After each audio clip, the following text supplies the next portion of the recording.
Having an intro in these things sometimes can be pretty difficult to come up with. So I'm just going to stick up with what I usually do. Hi, I'm Daryl, and welcome to Just Rolled Already.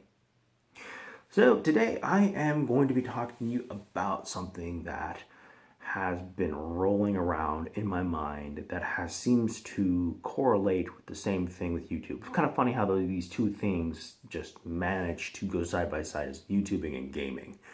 Now, both require time, both require effort, both require discipline, and both require a sense of regularity. Or it's just going to go the wayside, like how both of them have done. And I thought I'd address it so that people could understand what goes on or what to do when they are facing these difficulties. Now, the first one is trying to establish when you can do this. I used to do gaming every Monday night at 7 p.m. every single week up till about 10 to 11 o'clock at night with the same group of friends at the same time, and they showed up punctually because they enjoyed the fact that it was so predictable of when it's going to be and how long it's going to be and what they can expect. I planned out sessions and everything in advance for the entire week, and when that day happened, it went well and went smoothly for over a year. YouTubing, for me, at first when I started, was fairly regular as well, and it was a weekly thing that happened at predictable rates and every single time that anyone could foresee on what given day. However, there comes a point that you think I can skip one day or skip a certain point, and then it kind of becomes more regular and more regular, and it's a discipline that one must learn in life, just like everything else. It can get really monotonous. It can get really boring. There's days that you sit there and you say, I don't want to do it. I don't feel like doing it. I just am tired of doing it. And you stop. Getting back in the saddle, that is the first step, is learning regularity. And I have been terrible about it. I have been gaming. I've been struggling to put a game together.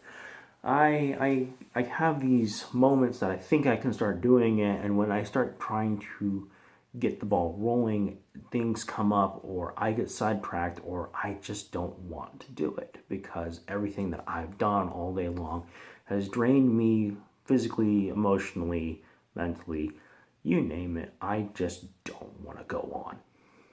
And I find that having a place that limits distraction and limits difficult moments and also scheduling, it's good to go into a place that you feel comfortable. Hence why I'm still in my freezing garage. My office has been taken over. My house has a foreign exchange student in it. My wife hates it when I vlog or do anything in many of the public areas because she feels like she hates being in the camera shot or being heard or the dogs or you name it. It's getting to another point that I'm bringing up that's a bit scattered is finding the place that you can do all of this. When you do YouTubing, everyone has their set that they like to go. They feel comfortable in, whether it be the outdoors or in a closed space that people can sit down and talk about, or a setup that is visually appealing to many.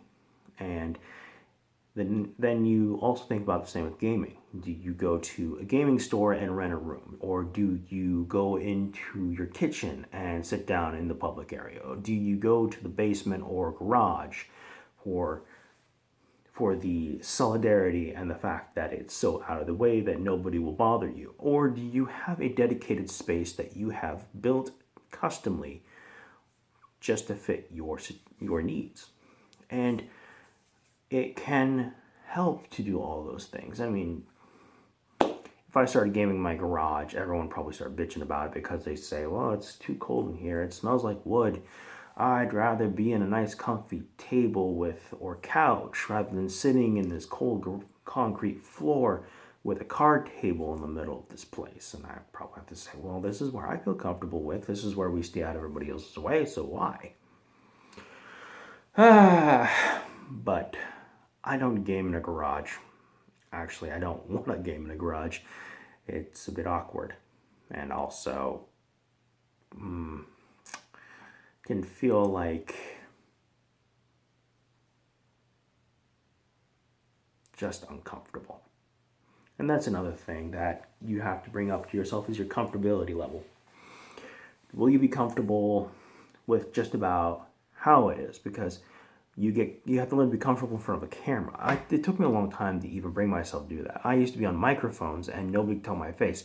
People thought I was like somebody else at first. They thought I was another, like, I don't know who, but they thought I was some closet nerd podcaster who voice is very similar, and I don't know how they can mix me up with that, but after hearing their voice, it was very odd.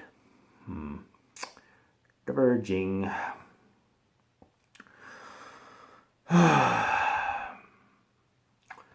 But getting back to the whole conversation of being comfortable. Excuse me.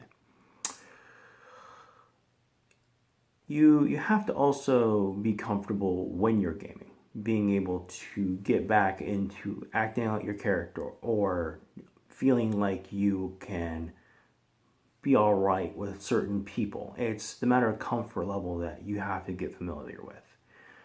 And you can be going back, starting out in the back seat, or you can move on to the players' chairs, or you can even sit behind the mighty tower, the DM throne, and begin playing again. But you got to ease into it. And I've been finding that easing into it is easily to be too eased into it. You're not moving fast enough. You got to have enough speed, but also enough restraint to not get yourself caught up and burnt out and problems arising. I mean, people can get overly ambitious, but also people can be under ambitious. And I'm finding that I'm trying to find that sweet spot. You got to find that sweet spot. You got to sit there and just go for it. And there are going to be moments that you feel like you can't go on. But that's when you start confiding in the people in front of you saying, I'm having a hard time. And if they are the type of people that you enjoy, that you surround yourself with, they will give you the support that you need. And they will talk to you. And they will give you advice and do what they can to help you. Because that's what friends do. I mean, I've known there's a few people on YouTube that I've talked to and I had a hard time. And they've been very supportive. I mean, take a look at one of the admins of the YouTube RPG community, Tim. He's a talker. He is a communicator. I don't know how many people or small channels he talks to and that he enjoys communicating with, because he is a go-getter kind of person. And he has his own share of issues that he goes on his channels and talks about. But he seems to find the time to help others because he believes in being helpful. Anyways, Tim, if you're watching this, thank you for all the support you've given me. I'm very grateful for everything you've done. And hopefully in the future, maybe I might make more videos.